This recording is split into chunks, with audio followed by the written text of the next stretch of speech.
Right, breaking news అయితే చూస్తున్నా. మీర్పేట హత్య కేసులో సంచలన విషయాలు వెలుగులోకి వస్తున్నాయి. పోలీసులను నిందితుడు గురుమూర్తి ముప్పు తిప్పలు పెడుతున్నారు. భార్య వెంకటమాధవిని హత్య చేసి ముక్కలు చేశానని చెప్తున్న గురుమూర్తి హత్య చేశాననడానికి ఆధారాలు ఏవని తిరిగి పోలీసులను ప్రశ్నిస్తున్నారు. అంతేకాదు కోర్టులో మీ సంగతి చూసుకుంటానని గురుమూర్తి హెచ్చరిస్తున్నారు.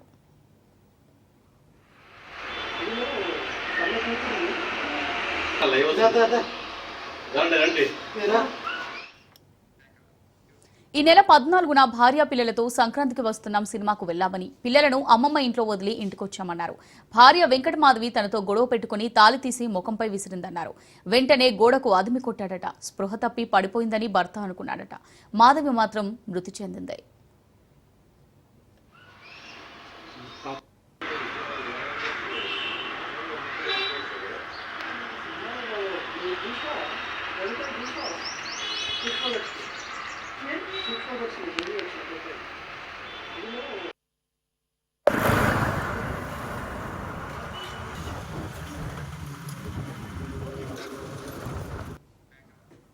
దీంతో శవం మాయం చేయాలని భర్త గురుమూర్తి ప్లాన్ చేశారు. ఇంట్లోని 2 కత్తులు తీసుకుని శరీరం మెత్తడి భాగాలు అన్ని కోసేసినట్టు చెప్పారు. వాటర్ హీటర్ ఆన్ చేసి బకెట్లో నీళ్లు పెట్టి ముక్కలు 6 గంటలు ఉడికించి బాగా ఉడికిన తర్వాత ఎండబెట్టి రోలులో వేసి పొడి పొడి చేశాడు.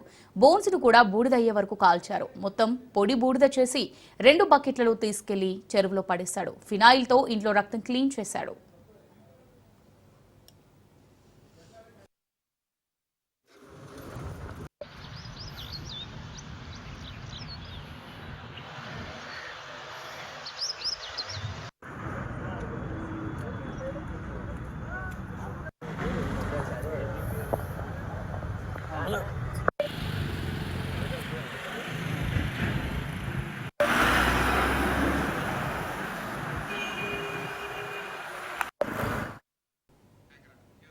ఇక భర్త చెప్పిన వాటిలో ఒక్కదానికి కూడా ఆధారాలు దొరకలేదు.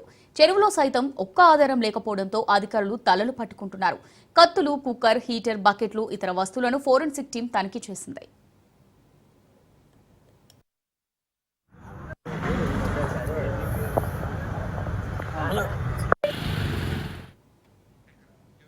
రైట్ గా దీనికి సంబంధించి మరిన్ని డీటెయిల్స్ మా రిపోర్టర్ రత్నకుమార్ లైవ్ ద్వారా అందిస్తారు. రత్నకుమార్,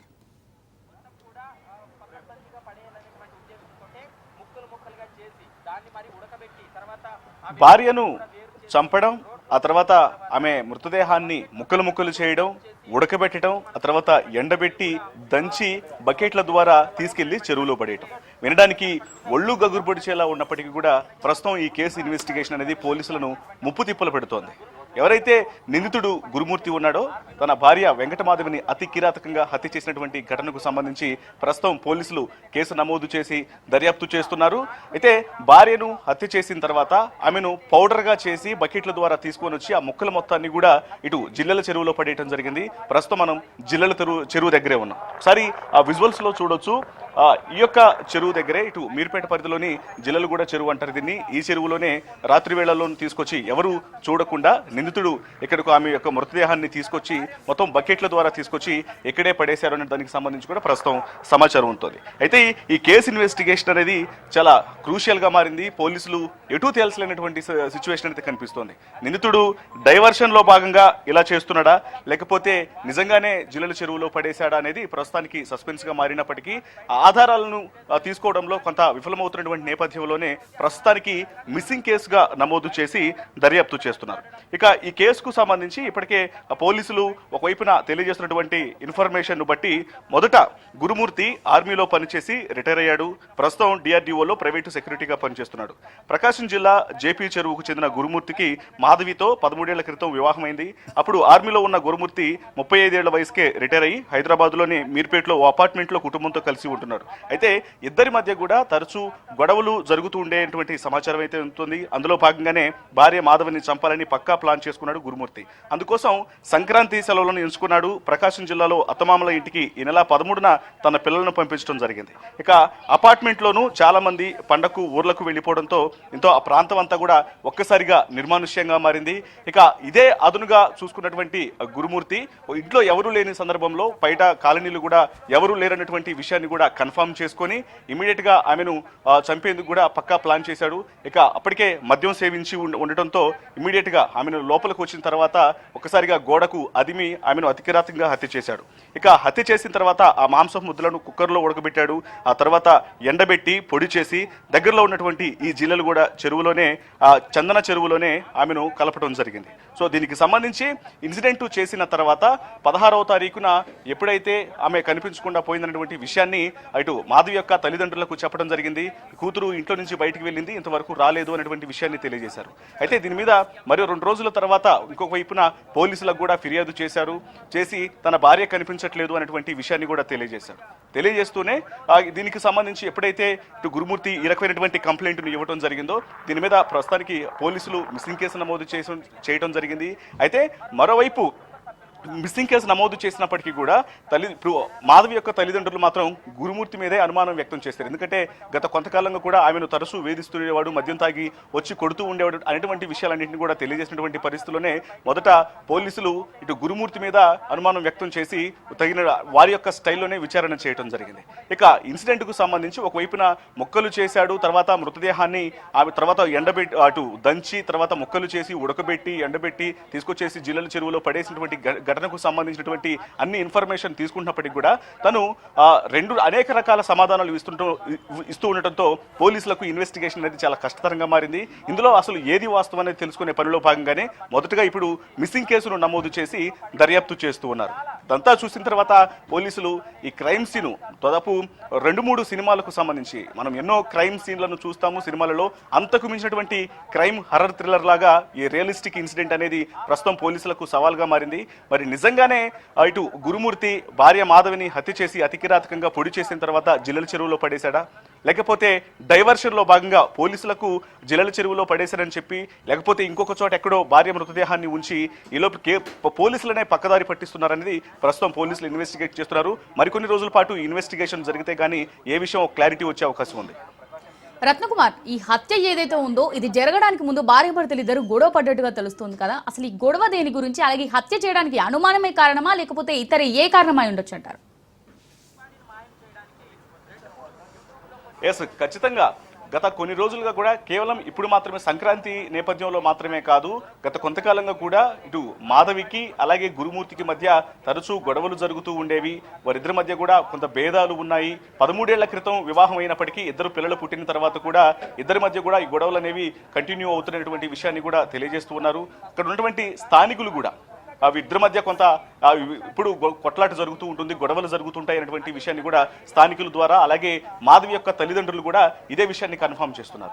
సో వీటిని బట్టే పైగా ఆ రోజు మనం ఇంట్లో కూడా గమనించినట్లయితే ఇంట్లో మనకు దొరికినటువంటి ఎవిడెన్స్ను ఒకసారి గమనించినప్పుడు అక్కడ ఒక మద్యం బాటిల్ కూడా కనిపించింది. ఖచ్చితంగా ఆమెను సంహరించేందుకు పక్కా స్కెచ్ ప్రకారమే మద్యాన్ని సేవించి ఆ మద్యం మత్తులోనే ఈ కిరాతకానికి పాల్పడ్డాడని తెలుస్తుంది. అయితే ఆమెను అంత కిరాతకంగా హత్య చేసిన తర్వాత ఆమెను ముక్కలు చేసి ఈ రకమైనటువంటి ముక్కలు చేయటం, ఉడకబెట్టడం, అటు తర్వాత దంచటం, పొడి చేయటం, ఇవన్నీ కూడా కొన్ని సినిమాలను చూసి ఇన్స్పిరేషన్ గా తీసుకొని వాటన్నిటికీ ముందు ఇదంతా కూడా చాలా ప్రీ ప్లాన్డ్ గా చేసేటటువంటి విషయం కూడా చాలా క్లియర్ గా తెలుస్తుంది. మొత్తానికి ప్రస్తుతం పోలీసులు ఈ ఇన్సిడెంట్ ను సవాల్గా తీసుకున్నారు. ఒకవైపున ఇప్పటికే కేసు నమోదు చేసిన 5 రోజులైనప్పటికీ కూడా ఇప్పటికీ అనేక వర్షన్లు గురుమూర్తి చెప్పడంతో తమదైనటువంటి స్టైల్లో ప్రస్తుతం ఇన్వెస్టిగేషన్ చేస్తున్నారు. రత్నకుమార్, మరి ఇప్పుడు పోలీసులనే తిప్పలు పెట్టినట్టుగా తెలుస్తుంది కదా, మరి వాళ్ళ ఇంట్లో చూసినట్టయితే హత్య అయితే ఇంట్లో జరిగింది కదా, సో హీటర్ కి సంబంధించి ప్రతిది కూడా ఫోరెన్సిక్ టీం చెక్ చేసినట్టుగా తెలుస్తుంది. ఆధారాలు ఏం దొరకలేదు అని అంటున్నారు. సో ఆధారాలు ఇక్కడ హత్య చేసింది నేనైనప్పటికీ ఆధారాలు కావాలి కదా అని చెప్పేసి గురుమూర్తి పోలీసులనే ప్రశ్నిస్తున్నట్టుగా తెలుస్తుంది. సో దీన్ని ఏ విధంగా చూడొచ్చుంటారు?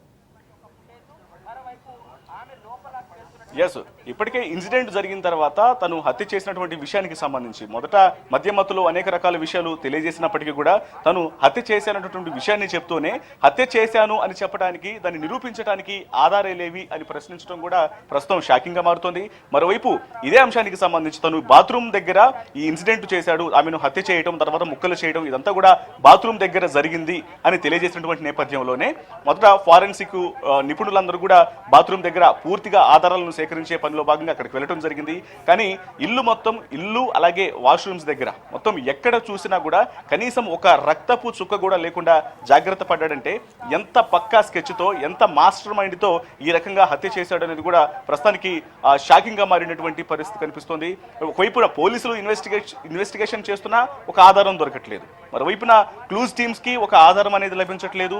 ఫోరెన్సిక్ నిపుణులు కూడా కనీసం అక్కడ రక్తపు మరకలను కూడా గుర్తించలేనటువంటి పరిస్థితి. ఈవెన్ అక్కడ ఒకవేళ ఆ రక్తపు మరకలను కడిగారటువంటి ఉద్దేశంతో పక్కనే ఉన్నటువంటి డ్రైనేజ్ పైపులు ఏవైతే ఉంటాయో అక్కడ వాటర్ పోసి ఆ మరకలకు సంబంధించినటువంటి ఆనవాళ్లను బయటికి తీసే ప్రయత్నం చేసినప్పటికీ కూడా ఒక్క చుక్కకు సంబంధించిన ఆనవాళ్లు కూడా లేకపోవడంతో ప్రస్తుతం ఈ కేసు ఇన్వెస్టిగేషన్ అనేది కష్టతరంగా మారింది. అయినప్పటికీ కూడా పలు బృందాలు ఈ కేసును ఒక కొలికి తెచ్చేందుకు కూడా ప్రస్తుతం కష్టపడి పనిచేస్తున్నటువంటి సిచ్యువేషన్స్ అయితే ఉన్నాయి. వెంకటమాధవి పేరెంట్స్ అసలు ఏం చెప్తున్నారు అంటే ఇది వరకు వాళ్ళ అల్లుడి బిహేవియర్ ఎలా ఉండేదంటున్నారు? వాళ్ళు చెప్తున్నటువంటి వర్షన్ ఎప్పుడైతే ఒక ఫోన్ చేసి మీ కూతురు ఇంట్లో నుంచి బయటికి వెళ్ళింది, మళ్ళీ రాలేదు అనేటువంటి విషయాన్ని తెలియజేశాడో, ఆ తర్వాత మిస్సింగ్ కేసు వచ్చి పోలీసులకు, మీర్పేట పోలీసులకు ఇటు మిస్ అయిపోయింది తన భార్య అని చెప్పంటూ కంప్లైంట్ చేసినప్పటికీ కూడా మరోవైపు మాధవి తల్లిదండ్రులు మాత్రం ఖచ్చితంగా గురుమూర్తి మీదే అనుమానాలను వ్యక్తం చేశారు. ఎందుకంటే 13 సంవత్సరాల వివాహం అయినప్పటికీ కూడా వీరి మధ్య గొడవలు అనేవి తరచూ జరుగుతూ ఉంటాయి. ఆమెను వేధిస్తూ ఉండేవాడు, పిల్లల్ని ఇబ్బంది పెడుతుండేవాడు. ఇట్లా ఈ ప్రవర్తనకు సంబంధించి వాళ్ళకి ఆల్రెడీ ఒక క్లారిటీ ఉంది కాబట్టి ఇమ్మీడియట్ గా పోలీసులకు ఎవరెవరి మీద అనుమానాలు ఉంది అనేటువంటి విషయాన్ని అడిగినప్పుడు ఇటు ఖచ్చితంగా గురుమూర్తి మీదే మాకు అనుమానం ఉంది అనేటువంటి పాస్ట్ హిస్టరీలో వాళ్ళు జరిగినటువంటి గొడవలన్నింటికి సంబంధించి కూడా వాళ్ళు పోలీసులకు క్లియర్ గా తెలియజేయడం జరిగింది. దీనికి సంబంధించే ఎప్పుడైతే ఇటు గురుమూర్తి ఇటు పోలీసులకు కంప్లైంట్ చేసినప్పటికీ కూడా మాధవి తల్లిదండ్రులు ఇచ్చినటువంటి సమాచారాన్ని బట్టి, వాళ్ళు ఇచ్చినటువంటి స్టేట్మెంట్ ను బట్టి తనను ఇన్వెస్టిగేషన్ చేసినటువంటి నేపథ్యంలోనే ఈ విషయాలన్నీ కూడా వెల్లడైనటువంటి పరిస్థితి. అయినప్పటికీ ఇన్సిడెంట్ చేశారని చెప్పినప్పటికీ కూడా కనీసం దానికి సంబంధించినటువంటి ఆధారాలు ఏవి అని తిరిగి గురుమూర్తి పోలీసులను ప్రశ్నిస్తూ ఉండడంతో కేసు ఇన్వెస్టిగేషన్ అనేది చాలా క్లిష్టతరంగా మారింది. ఈ నేపథ్యంలోనే అసలు ఏం జరిగింది, వాస్తవం ఏంటి అనేది తెలుసుకునేంత వరకు కూడా, దాన్ని కన్ఫర్మ్ చేసేంత వరకు కూడా ప్రస్తుతానికి ఆమె ఇంట్లో నుంచి బయటికి వెళ్ళిపోయిందన్నటువంటి విషయాలను మాత్రమే తెలియజేస్తున్నారు. కాబట్టి మిస్సింగ్ కేసు నమోదు చేసి ప్రస్తుతానికి దర్యాప్తు చేస్తున్నారు. Right, thanks for the updates Ratnakumar.